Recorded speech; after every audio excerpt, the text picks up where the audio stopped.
नमस्कार दोस्तों, horror stories में आज आप सभी का एक बार फिर से स्वागत है। आज हम आपको एक हॉन्टेड हाईवे की कहानी सुनाने जा रहे हैं। अभी अभी ही काम पूरा हुआ है हाईवे का, और उस पे काम करने वाले मज़दूरों को ठेकेदार उनकी मेहनत का पैसा देने वाला है। इसीलिए सभी एक लाइन में लगकर अपनी बारी का इंतज़ार कर रहे हैं। इतने दिन काम करने के बाद इनको पैसे मिलने वाले हैं। इन पैसों से मैं अपने बच्चों के लिए खिलौने खरीदूंगा। मैं तो सारे पैसे बैंक में डाल दूंगा, क्योंकि अगले बरस तो मेरी बिटिया की शादी है। अभी से पैसा जोड़ना चालू करूंगा और बच्ची की शादी के लिए रकम जोड़ूंगा।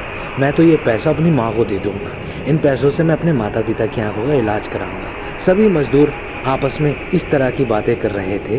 तभी ठेकेदार आ जाता है और कहता है कि सभी मजदूर अपने अंगूठे का निशान लगाकर पैसा ले लें।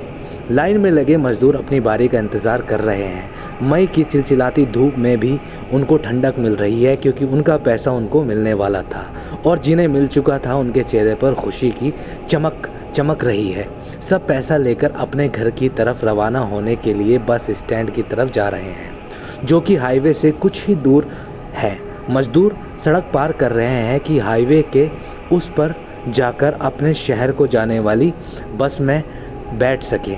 तभी अचानक से एक ट्रक कहां से आकर सड़क पार कर रहे मजदूरों को रौंदते हुए आगे निकल जाता है।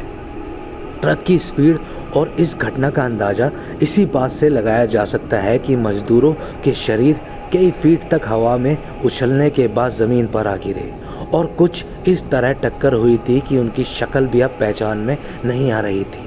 इस घटना के बाद पुलिस को बुलाया गया। पुलिस ने मुआयना किया और निष्कर्ष निकाला कि ट्रक की स्पीड ज़्यादा होने से हादसा हुआ है।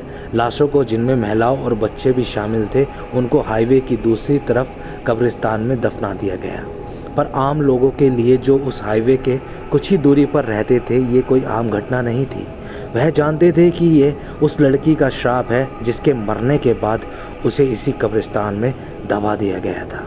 कुछ साल पहले कृतिका अपने दोस्त कार्तिक और रोहित के साथ मालविका के बर्थडे पार्टी में शामिल हुई, और लौटते वक्त काफ़ी रात भी हो गई थी, और रोहित और कार्तिक ने बहुत ड्रिंक किया हुआ था। जैसे कि वो घर लौट रहे थे, उन्होंने एक कच्चा रास्ता देखा, और कृतिका ने अपने दोस्तों से कहा कि इस रास्ते से चले तो घर जल्दी पहुंच जाएंगे, क्योंकि मैप पर ऐसा ही दिख रहा था। कार्तिक और रोहित तो इसी का इंतज़ार कर रहे थे कि किसी सुनसान जगह पर अपनी हवस पूरी की जाए, और उनको नशे में इतना भी ख्याल ना रहा कि वो जिसके साथ गलत कर रहे हैं वो उनकी दोस्त कृतिका है।